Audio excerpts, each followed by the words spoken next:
Oh, hey, what's up, you guys? How's it going? It's Papa, and today I'm going to be showing you my Phantom Knight Burning Abyss deck that I took to my locals. I got 9th place with it, which isn't horrible, but I mean, it's not top 8.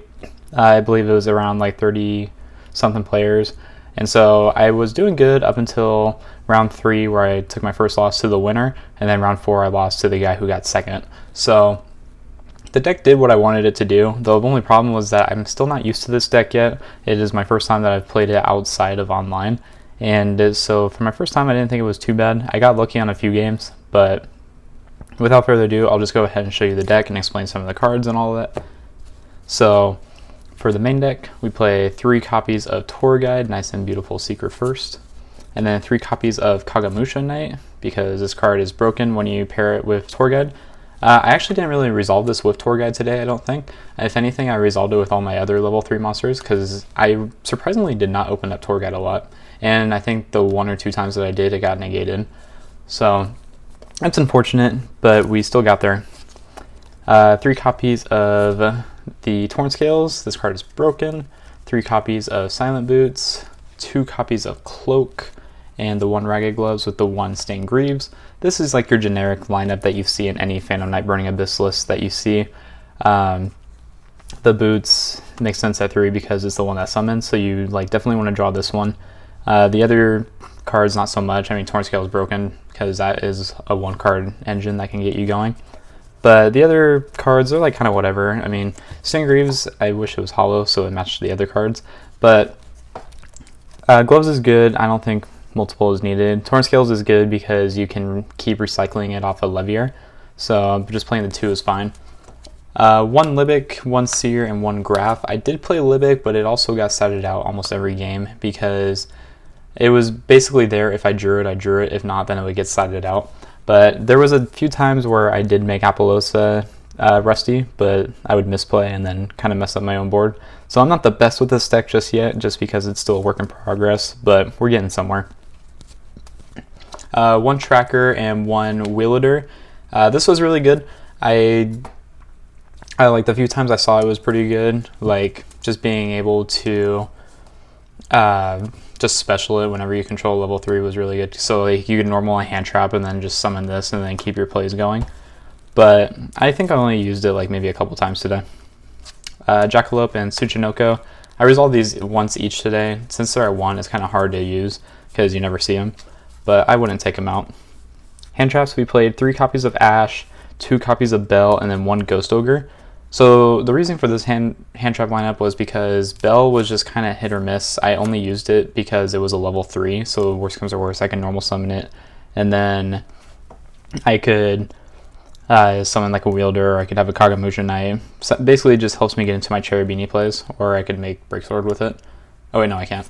But it was good. It wasn't great, but it was good. I would usually side this out for the hand traps in my side deck. Ash was great, and then Ghost Ogre was actually really good too because this hit a boot sector launch, and then this was also there to stall a few turns. But it's really good. I also hit a Will the Salagrant with this, so that was pretty broken. But I don't think I would take it out especially because I'm playing E-Telly. So what you can do is that you can E-Telly out the Ogre and make your combos go off like that as well. But worst comes to worst, if you don't have to do that, then you could E-Telly the Ogre and then have it sit on field and then just activate the effect on field to destroy him when an effect is activated, because a lot of people forget that that is still an effect. So you can definitely Ogre while it's still in the field, but my opponents didn't know that, or at least the bad ones didn't. Dark Magician and Red Eyes, just because we played Dragoon, because it's the best card to end on. Dragoon alone saved me a bunch of games, but we'll get into that when we get into the extra deck. But I think it's a 30 count monster lineup. Spells, we play the 1 Fusion, 1 Rhoda, 1 Call by the Grave. I didn't really see this today, but I wouldn't take it out. E-Telly, Foolish, and Monster Reborn for the spells. You don't really need Prosperity or anything. I think just these 6 power cards alone are just really good. I mean, debatably you could play Twin Twisters or Droplets if you have them. I don't have Droplets, but if I had them, I don't think I would even main them. If anything, it'd probably be more of a side deck card. But these 6 really are really good cards. Foolish and Reborn put in work today. Rhoda is just amazing, and of course Red Eyes is Awesome. Traps. We played the 3 copies of Fogblade. Shouldn't come as a surprise. 1 wing. This was good. I mean, I got to keep my plays going with it. And then Brigadine was really good too because it helps you make Anaconda by going into Leaf Spider. But 42 card main. I probably should have played more cards, but it was just a rough drop. For the extra deck, sorry, it's out of order. 1 Dragoon, and then we play 2 copies of Breaksword, the 1 Leviaire, and then the Raiders Knight and the Arc Rebellion. So the Arc Rebellion was really good. I got to resolve the effect once. When I did do it, it was really good. But the second time I got stopped because Borosword just flipped it to defense. But what I did is that I just had 2 extra monsters, so I just made an Anaconda and went into Dragoon, and my opponent just lost. Really cool guy. It was just unfortunate how it ended. And then I play a Evil Swarm Nightmare as well. This never got made because I never had a good enough opening hand to where I could end on Nightmare. Either that or I just messed up the combo. But I think I made him like once, and that was it. For links, we played 1 Link Spider, the 1 Anaconda, and then the 1 Masquerena. We also played Cherubini. Cherubini was broken. I think I made Masquerena once, but it wasn't good enough to win me the game. Just because I think I misplayed again. Phantom Knight's Bardiche. This card is broken, and the reason why you play this deck. Unicorn, because you pair it with Masquerena. And then Apollosa for your turn 1, and Access Code for your turn 2. But I don't think I even made Access Code today. If I did... Oh, wait, no, I made it once, but it didn't matter because I misplayed and didn't win the game. This whole deck was just an error. I mean, the deck itself was built really good. I just didn't know how to play it. 3 copies of Droll for the side deck. I sided it in, I think, once, and I never saw it, so can't really tell you much there. 3 Nibiru, again, I saw it once, but it didn't matter because I did it against the Tri-Brigade player that beat me, and I don't know, he's just a furry. But I don't think I would play without Nibiru because it's too good, it hits too many decks. Pankratops, I used to use this once. Feather Duster, used this twice, it was good. Triple Dark Ruler, never saw it.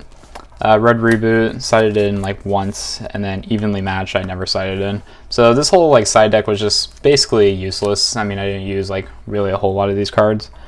But again, the deck was just a work in progress. I don't really know fully what's going to happen with it next. I mean, it is still a deck that I like a lot. I just want to learn it better before I take it to another tournament. But yeah, guys, that's going to go ahead and do it for the profile. If there's any like comments, concerns that you think I should do with the deck, please let me know in the comment section down below. Also, let me know what you guys want to see because I'm basically doing it to where I show my deck profiles basically how I perform at locals. But I also have to go to locals, and with my schedule, it's kind of hard. But the deck was really good. There was a lot of fun to play. I don't like a lot of combo-based decks, which is what this deck is. I'm basically more of a control player, but I got the Secret Tour Guide, so I was like, yeah, I gotta flex these. But it didn't really matter, because I never use it. But yeah, let me know what you guys want to see in the comments down below. And until next time, guys, this has been Papa, and I will catch you all in my next video. Take care, everyone.